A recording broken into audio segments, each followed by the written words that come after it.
You are now listening to the EU Startups Podcast.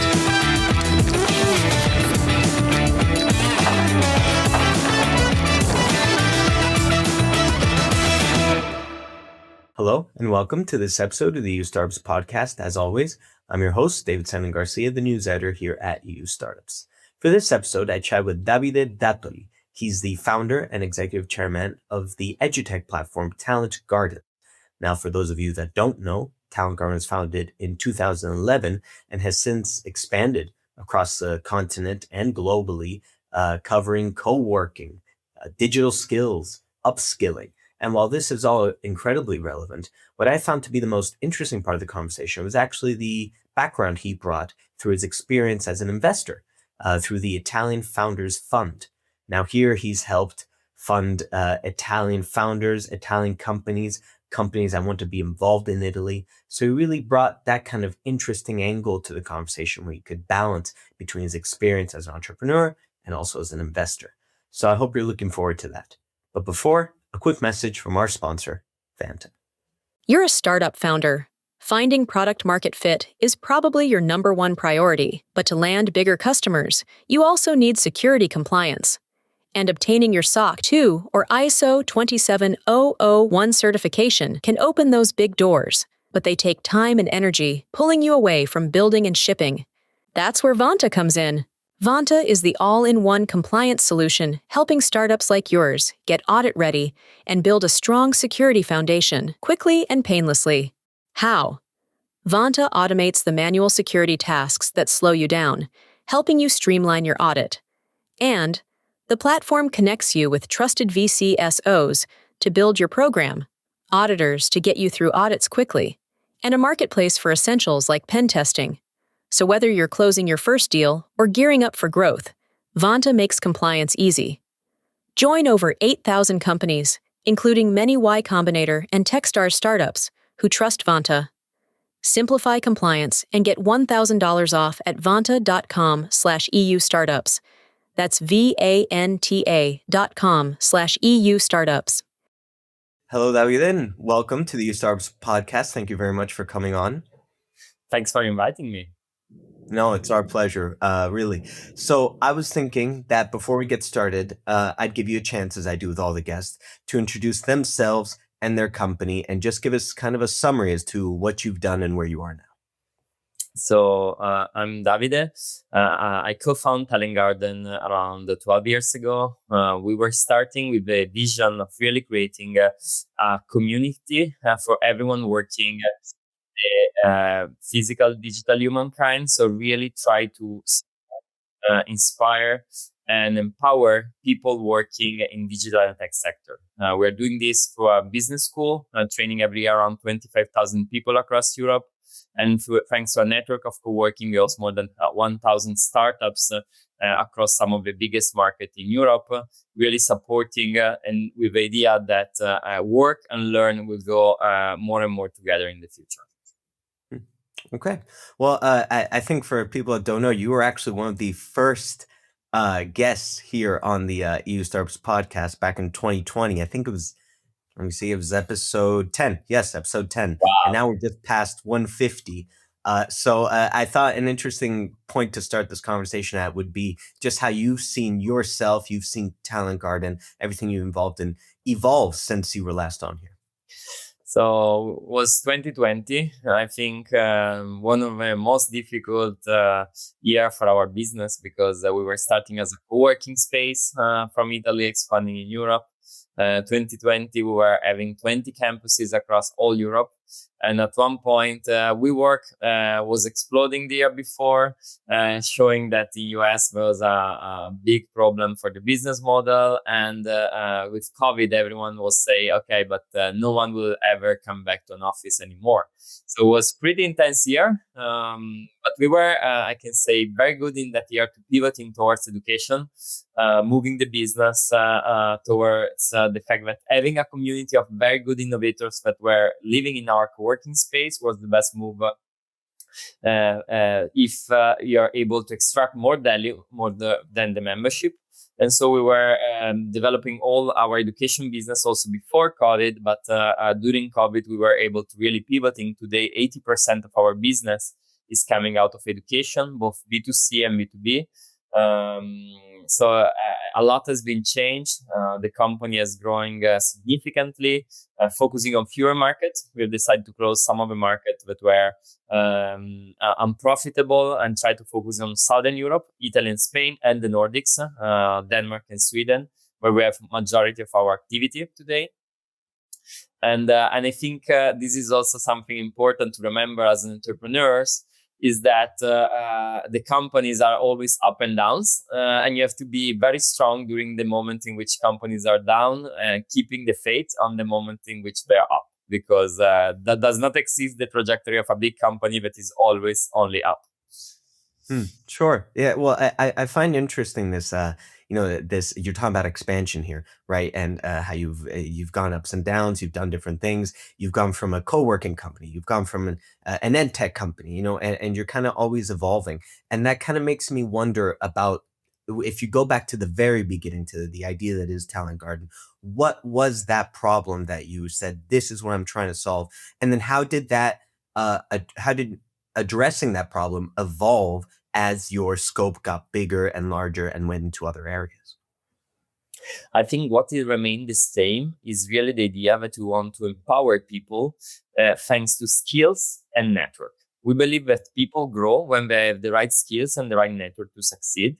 We were doing this in the past, just putting them together in the same co-working space. We're doing today, having also all our courses and programs. Consider that just this year we have more than 100 different courses, 50% of them training people on AI skills and 50% on tech skills overall. So we believe that these remain the same. What really evolves is the type of team that you need. You need different team what you have to do, opening co-working across Europe, while today you need a lot of people that more expert in learning designs. The sales were localized, now it's mostly centralized. We have a big team in Barcelona that is covering all our sales at European level. You need different maturity in the organization, because the business is different, but I think the vision is the same from the beginning. And I think this is very important when you also pivot. The fact that the problem, the real issue that you have at the beginning has to remain fundamentally the same. Otherwise, the risk is that you're losing your soul. We are doing and resolving the same issue with different tools. Okay. And this topic you're talking here about skills and the way they kind of change as well, the necessity of them. And going over your material in preparation for us, I keep seeing future proof. And I thought that was an interesting idea, and it got me wondering about, that's such a great line. It's a good buzzword to hear: future proof, upskilling. There's all these terms, but I was kind of curious as to what you see as skills that actually will matter when you're looking at the future, because we're living through the AI revolution right now. We're in the meat of the digital age, right? And what mattered 20 years ago doesn't matter now. Maybe knowing how to do Microsoft Word was a huge skill to have 20 years ago. It's not now. So I was wondering if you could give us a little bit of an insight to where you see all of that go. So the reality is that if I think about the last 15 years when we started Talent Garden, everything has changed, but nothing has changed. Where was all the bubble of virtual reality with the metaverse? Now everyone is talking just about AI. Before, everyone was talking about coding as the only way. Today, everyone said that coding does not exist anymore. The reality is everything is true and everything is false. The skills remain the same, remain the fact that you need to continuously learning. You cannot just learn something and try to apply that.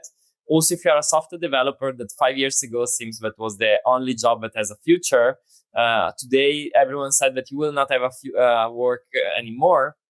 The reality is, if you're able to constantly increase your skill set, understanding that your skill set and your mindset can evolve and has to adapt to the current situation, in that case, you can really, I can say, succeed. So future skills is what we designed since day one. We will change the skill set because every 2-3 years, the skill set required by the market has changed. But you will never lose I can say the mindset of continuous learning, the mindset of being able to challenge the status quo, being able to challenge all the different activity that is needed to succeed as an entrepreneur, but also as an employee inside a big organization. That is the most important thing for us and is what remains the core of what we teach. Not just a tool, not just something that you need to apply today, but also something that help you to open your mind and to be continue evolve yourself to be able to react to the future. Okay. Well, you've touched on a few things actually throughout this conversation, which I think lead to this next question and just what you said as well. But it all gets me thinking about the idea of community and physical presence, because that's something that seems to be undervalued now. And you talk about COVID when, everyone said we're never going to be back in an office, right? We're talking about AI now, where people say it's going to take over your job. So I'm curious, where does that enter into the philosophy of Talent Garden? I think since day one, we were always thinking that digital and technologies are tools, but people are the basic of everything. And if people are everything, you really need to bring people also physically together. Still today, 70% of our students are studying online. But when we are bringing them physically in our campus, that 30% for us is very important to not just teach them something, but having them experience a real experience. So you need to evolve people. You need to put them in contact. You need to develop their network in order to succeed. And it's way easier to create your network physically than online. Online, you can show with amazing posts on LinkedIn, on Instagram, on X, your skills. But if you want to really create a relationship, the one that matters, you really need to do physical. And that physical element is the life motive between our co-working campus, all our courses, all our programs that we do with corporate across Europe. We really believe that when you try to learn and improve your digital skills, your AI skills, you really need to stay physically with other people to learn together.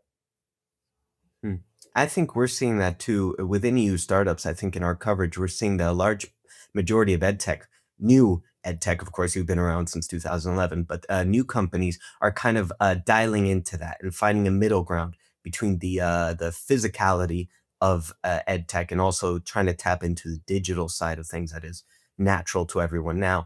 And on that line of thinking, and I always like to put this forward to our guests because I think it's an interesting angle to discuss, is through what we're seeing through EU startups in terms of your own sector. So I had a quick look at EdTech coverage that we had during 2025. Now, this isn't to say all EdTech funding is what I'm saying here, but just kind of some big numbers and some kind of train of thought that followed Talent Garden. And from what I saw, it was roughly over 50 million in funding, euros, went into EdTech last year. Now, that's strong activity when we're talking about AI, when we're talking about upskilling. This is kind of the things I was looking at. When you hear that number, where do you see Talent Garden fitting amid this competition from what you're seeing in the EdTech space, and maybe even what kind of evolution you've seen in it since 2011 to now? So I've seen, I can say, during Talent Garden different waves, and I really learned that the waves are more important than businesses sometimes. From 2015 to 2020, everyone was just talking about co-working. Co-working was the future. WeWork was exploding. Everyone was all over. And at one point, no one were investing anymore into that. From 2020 to 2023, EdTech was everywhere. The amount of investment in Europe was more than 400, 500 million a year. So 10 times what was last year. Why? Because obviously with COVID, everyone really understand that everyone needs skills, everyone wants to invest into education and so on. 2024, 2025 was very down year for education. So the amount invested was 50 million, but it's very low if you consider the strategic future of European workers and the investment into education. It's super small. Why? Because somehow there is trend that overlook companies. The reality is that also if there is lower financial investment in the sector, still and this obviously bring also less revenue, because if we see many different players across Europe, there was many players that went, I can say, less 50% in 1 year of revenue, and AI now is disrupting many models that are just online. What I've seen is that the reality is that you have to watch the market, yes, because that is what is bringing investment, is what is also bringing some clients. But you really need to have a long-term perspective and long-term view of how, for you as a company, is your perception how the market will evolve. No one is talking anymore with co-working. We are doing 12 million euros of revenue in co-working still today. Very profitable business, working very well and creating an amazing impact across different sectors. In education, we are doing more than 20 million. Overall, we are over 45 million euro revenue.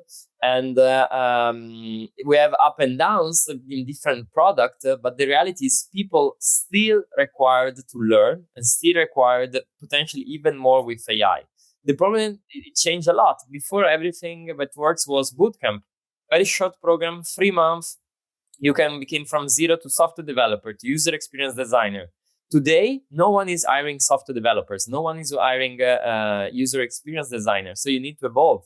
We've evolved towards more part-time program that bring and train our students in AI for legal, AI for HR, AI for content marketing, AI for marketing managers. So you need to constantly evolve your product and your strategy. But if you are thinking long term and you know that people will always learn, people will always need people and physical connection between themselves, your business model is always solid. Also, if the trends are, I can say, up and down, also in contrary to you.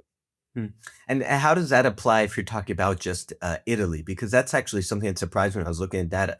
Italy shows up quite a lot when we're talking about EdTech, much more than I think anybody would think. It's not necessarily a country that is known for its innovation when it comes to education, at least not kind of primarily. So I was wondering if that does that still apply to Italy, everything you're talking about? Absolutely. I can say we are in a market that is smaller. Consider that 50% of our revenue is Italy, 50% is the rest of Europe.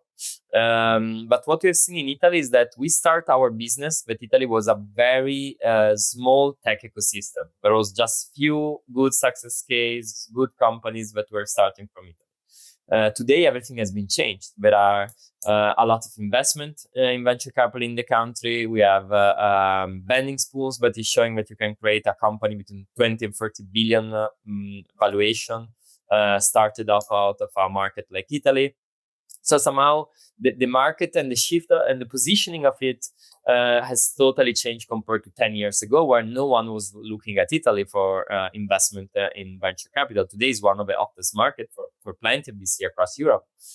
So I believe that is not where you start the business, is that today you have to think about the business at least at European scale, both to collect capital and to develop the business itself or to attract talents. But the most important things remain. If your vision is strong enough, you will succeed, whatever is Italy, Spain, France, or UK. Okay. Well, this idea of scaling here, and to go back a little bit earlier in the conversation, but obviously Talent Garden has scaled. It's scaled successfully. But in that process, I think something that isn't really talked about is what can be hard to kind of maintain as you scale that. Sometimes it's company culture. Sometimes it's the focus of the company. You're going wider. Sometimes it's the speed of what you're doing. You need to slow down. You need to go faster. I was wondering if you could talk a little bit that for people that are maybe thinking of going larger with their innovation, what that was like for Talent Garden.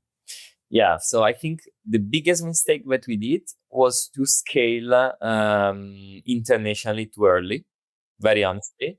And I think this is something that for most of the business model is the biggest mistake that entrepreneur made. Obviously, you have the perception and the storytelling that is just about growing international. So when you are wherever you start, after a few months, also if you're making like few 100,000 euro of revenue, or few million, you immediately think, okay, now I need to scale my business because that will be something that investors will really appreciate. The reality is a fake news. It's not true. It's totally not true. I think you need to demonstrate that your model really works in your market. And after, you need to pick one. And my philosophy is, don't pick another market before you are at least at 10 million euro revenue, or a size in which you are really have a strong market structure, where you have enough people that if you and some of your best people are moving out of like your market and focusing into another one, the company still survive and goes well. I think the mistake that a lot of entrepreneur makes, and we also did the same, was we had our first product market validation in Italy, and we were in anxiety to say we need to show to investors, to the market, to ourselves, that we need to expand to Spain, to France, to Austria, to Lithuania. And the reality is that was more for us, but not for investors itself, not for the market, was not needed. If you were growing more, I can say maybe also more slow, just in one market, really take a market positioning as a leadership there. And after, at one point, you expand to one market. We did expand into 5 markets just in 2018. And it was exploding of complexity, because obviously in each market you need to find a country manager and you make 50% of them wrong. You need to find team, and it's always super difficult to attract a talent. It's way more easy to attract international talents towards your city, to your headquarters, than to find other people in other markets. And when you go outside, the rules of the game are totally different, because in your market, you're able to find, you know very well the culture. It's very easy for you to resolve problem wherever they come out. When you have a problem that comes out in one market, in another market, and so on, the speed of change of yourself and of all your team is 10 times higher. And so the speed of the increase of the size of the problem became huge and is very difficult to manage. So my experience, also from a company that is doing 50% of their revenue internationally, is that you need to grow internationally when you're very structured in your market. And I've seen so many entrepreneurs that destroy their business, but went very well in their home market because they tried to expand too early. I think those are words of wisdom. I'm sure people will take note. And I think another element of you that I think is very interesting, is usually a sign of real success when it comes to innovator, is your side as an investor. You're a board member in the Italian Founders Fund, which I think is kind of a rare position, that you've still got kind of feet in both waters a little bit when it comes to the other side. And I was wondering just how sitting on that other side of the table, right, of looking at something through funding, not through raising funding, just how that's changed maybe the way you've approached building your own company, the way you've approached talking to entrepreneurs who are getting started.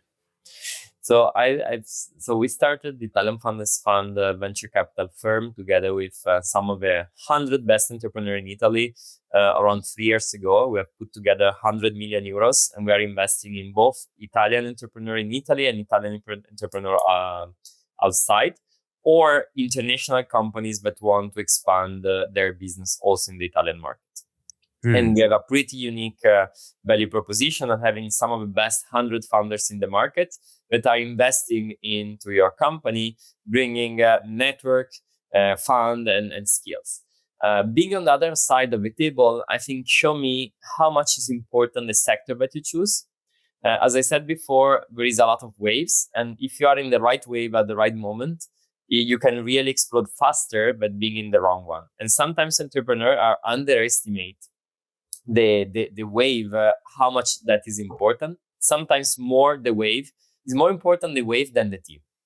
When you are already found that company, you need to move across waves. But when you are at the beginning, choosing the right wave is the single most important element, and choosing the right timing to enter in that wave. I've seen many entrepreneurs that were able to start a company in a sector and selling for a very good price just before the bubble exploded, or just before the moment it was not anymore the right one. And if you're good in doing that, you can really succeed very, very well. I think being on the other part is about understanding the importance of waves. and understanding the fact that business is pretty all the time the same. Whatever is the sector, the type of problem that you have, the type of issue with team and go to market is always the same. Also, if the market is different. So it's very important as an entrepreneur to stay around other entrepreneurs and sharing best practice, problems, how to. A lot of time entrepreneurs think that they are doing something unique and they need to protect themselves. Just thinking that they have the greatest idea and the speed in which we are doing is the only real recipe. It's not true. Staying with other entrepreneurs, try to share knowledge, try to understand together and learn from others is the single most valuable element that you can do when you're growing a new company. Well, I hope this podcast will also help in that same sense for anybody that's listening, because I do think you're just dropping little nuggets of wisdom here for anybody who cares to pick them up. I'm also curious now that you're talking about your role as an investor, and I'm wondering, has that through your time as an investor, through your time through the IFF, has that changed the way you've looked at the EdTech sector? Has there kind of been some market shift where you've realized, oh, I was thinking about this only through one side of the coin, and now that I have to flip it over, things have changed? Yeah, I think sometimes as an entrepreneur, you really feel in love of, I don't know, I was really in love for one period of our history with microlearning, because you see this technology, but with small pills that you can send to your phone, to your Slack, to your tool, and you can train many peoples across that, no? And at one point, I was really in love. I was trying to think and invest into company that was doing that sector. When you are seeing as an investor, and after some years of being in a sector, you really understand that can be an edge, can be a product, but it's not a company purpose. If it is too small, too narrow, for companies, for big companies, in particular, when you want to sell to big companies, you cannot win over the fact that you're doing a super small thing, because they want to have one platform and one solution for everything. They have a lot of internal politics, a lot of internal problems and so on. You cannot have hundreds of small tools to train your workforce. You need to really try to be having a comprehensive resolution for your problem that goes through few key partners that can support your workforce evolution. And that is something that as an entrepreneur, you're not understanding. You not only see the business opportunity, you only see the need, but you're not really thinking as your customer are thinking sometimes. Big companies want simplicity. They prefer to stay with a big supplier, so also if the quality is low, just because they have already made all the process of procurement officer, legal officer, and so on. So making partnership with that type of player is more important than try to say, yes, but I have the best solution in the market. Product is very important, but is 30% of the real value that you're selling to customers. 70% is your ability to make something simple and easy for them. That's why I really think your value as a guest is really important on that side, because you really do bring both sides to it. We've had people from the funding side, we've had people from the entrepreneur side, but it's rare to find somebody who can give you kind of that middle ground and say, I've had experience in both and I know what works and what doesn't. So on that note, I want to thank you, Davide, for our chat. It's been lovely to have you on. Thanks a lot. It was a pleasure. So I was number 10. I'm number 150. Let's see the next. There you go. We'll bring you on every 6 years. We'll have a Davide episode. Yes. Okay. Well, thank you very much, Davide. Thanks a lot. Bye.